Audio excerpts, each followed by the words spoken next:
आज हम आपको बताएंगे कैसे भारत ने अपने दम पर एक और बड़ी उपलब्धि हासिल की है। जहां अमेरिका ने तेजस विमान के लिए इंजन देने से मना कर दिया, वहीं डीआरडीओ ने अपनी तकनीकी कौशल का परिचय देते हुए ब्रह्मोस की तकनीक से कावेरी इंजन में नई जान डाल दी है। दोस्तों, मैं आपको एक कमाल की बात बताऊं। दरअसल भारत ने बहुत साल पहले अपने दम पर एक फाइटर जेट बनाने का सपना देखा था, जिसमें खुद का मिसाइल सिस्टम, खुद का रडार सिस्टम, खुद का डिफेंस सिस्टम हो।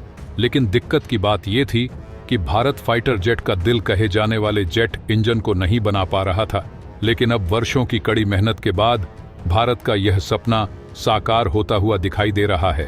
और यह सब संभव हो पाया है तो हमारे वैज्ञानिकों की कड़ी मेहनत के बाद।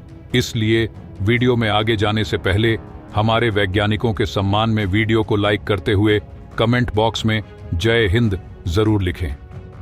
दोस्तों, भारत ने बहुत पहले ही स्वदेशी लड़ाकू विमान बनाने का सपना देखा था। इसके लिए भारत ने तेजस मार्क 1 को विकसित करने का फैसला किया। यह विमान भारतीय वायुसेना के लिए एक महत्वपूर्ण परियोजना थी, क्योंकि इसका उद्देश्य पूरी तरह से स्वदेशी लड़ाकू विमान बनाना था। हालांकि इस परियोजना में सबसे बड़ी चुनौती इंजन की थी। स्वदेशी विमान निर्माण का यह सपना केवल 1 या 2 दशक पुराना नहीं है, बल्कि यह कई वर्षों की मेहनत और दृढ़ संकल्प का परिणाम है। भारत ने 1980 के दशक में ही इस दिशा में प्रयास शुरू कर दिए थे। पहले यह योजना थी कि ब्रिटेन की रोल्स रॉयस कंपनी के साथ मिलकर इंजन का निर्माण किया जाएगा, लेकिन यह योजना सफल नहीं हो पाई। इसके बाद भारत ने अपने दम पर इंजन बनाने का निर्णय लिया।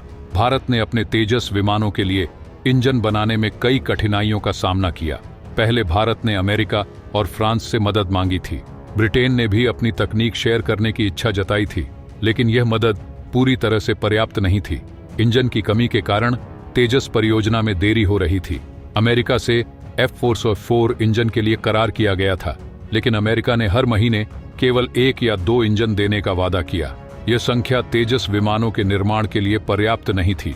इसी प्रकार फ्रांस और ब्रिटेन से भी पूरी तरह से समर्थन नहीं मिल पाया। इसी बीच डीआरडीओ ने एक महत्वपूर्ण कदम उठाया। उन्होंने ब्रह्मोस मिसाइल की तकनीक का उपयोग करके कावेरी इंजन में नई जान डाल दी। इससे भारत को स्वदेशी इंजन की दरकार पूरी हो गई। अब भारत अपनी वायुसेना में लड़ाकू विमानों की संख्या बढ़ा सकेगा और उन्हें निर्यात भी कर सकेगा। डीआरडीओ की इस उपलब्धि ने भारत को आत्मनिर्भरता की दिशा में एक बड़ा कदम उठाने में मदद की है। अब भारत को किसी भी देश पर निर्भर नहीं रहना पड़ेगा और वह अपने दम पर उच्च तकनीक वाले लड़ाकू विमान तैयार कर सकेगा। स्वदेशी इंजन बनाने के लिए भारत ने पहले भी कई प्रयास किए थे। सरकार ने 1979 में 4206 करोड़ रुपए की परियोजना को मंजूरी दी थी। जीटीआरआई ने 9 प्रोटोटाइप कावेरी इंजन और 4 कोर इंजन विकसित किए थे, लेकिन ये इंजन लड़ाकू विमान को पर्याप्त ताकत देने में असफल रहे। सीएजी की रिपोर्ट के अनुसार 6042 करोड़ की लागत और लगभग 13 वर्षों की देरी के बावजूद जीटीआरआई एक सक्षम इंजन देने में असमर्थ रहा। इसके बावजूद भारत ने अपने प्रयास नहीं छोड़े और लगातार इंजन बनाने की दिशा में काम करता रहा। अब भारत ने अपनी तकनीक का उपयोग करके इंजन को फिर से डिजाइन किया है। फ्रांस की कंपनी साफ्रन एयरक्राफ्ट इंजन और ब्रिटेन की रोल्स रॉयस भी भारत को तकनीक ट्रांसफर करने के लिए तैयार हैं। इस साल के बजट में रक्षा मंत्रालय ने $2 बिलियन डीआरडीओ को इंजन के लिए दिए हैं।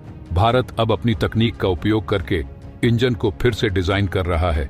डीआरडीओ का दावा है कि यह इंजन जल्द ही तेजस MK-1 के लिए तैयार हो जाएगा। यह इंजन न केवल तेजस विमानों को बल्कि अन्य लड़ाकू विमानों को भी शक्ति प्रदान करेगा। भारत अब अपने लड़ाकू विमानों के बेड़े को बढ़ाने के लिए तैयार है।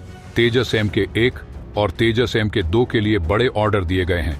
भारत का उद्देश्य अपनी वायुसेना को और अधिक ताकतवर बनाना है। इसके अलावा भारत 5वीं पीढ़ी के विमान एमका परियोजना पर भी काम कर रहा है। भारत की यह योजना है कि वह अपने स्वदेशी इंजन के माध्यम से न केवल अपने लड़ाकू विमानों को शक्ति प्रदान करे, बल्कि उन्हें अन्य देशों को निर्यात भी करे। इससे भारत की रक्षा उद्योग में आत्मनिर्भरता बढ़ेगी और वह एक शक्तिशाली डिफेंस एक्सपोर्टर बन जाएगा। डीआरडीओ का दावा है कि यह इंजन जल्द ही तेजस MK-1 के लिए तैयार हो जाएगा। इसके बाद भारत न केवल एक शक्तिशाली डिफेंस एक्सपोर्टर बन जाएगा, बल्कि लड़ाकू विमानों के मामले में दुनिया के सबसे मजबूत देशों में शामिल हो जाएगा। स्वदेशी इंजन बनने से भारत की आत्मनिर्भरता बढ़ेगी और रक्षा क्षेत्र में उसकी स्थिति और मजबूत होगी। इस इंजन की सबसे बड़ी खासियत यह है कि यह पूरी तरह से भारतीय तकनीक पर आधारित होगा। इससे भारत को किसी भी विदेशी देश पर निर्भर नहीं रहना पड़ेगा और वह अपने दम पर उच्च तकनीक वाले लड़ाकू विमान तैयार कर सकेगा। तो दोस्तों, यह थी कहानी भारत के स्वदेशी इंजन की, हमारे मेहनती वैज्ञानिकों की और भारत के संकल्प की। इसमें भारत के वैज्ञानिकों ने कसम खाई थी कि वे हर हाल में भारत के लिए जेट इंजन बनाकर रहेंगे और अब ऐसा लग रहा है कि वह कसम पूरी होने वाली है। मुझे उम्मीद है कि आप लोग हमारे वैज्ञानिकों का सम्मान जरूर करेंगे। इसलिए आज मैं आपको एक छोटा सा काम देता हूं। इस वीडियो को 10 लोगों के साथ शेयर करें ताकि हमारे वैज्ञानिकों की मेहनत के बारे में हर कोई जाने और उन्हें सम्मान दे। वीडियो पसंद आई हो तो वीडियो को लाइक करते हुए कमेंट बॉक्स में जय हिंद जरूर लिखें।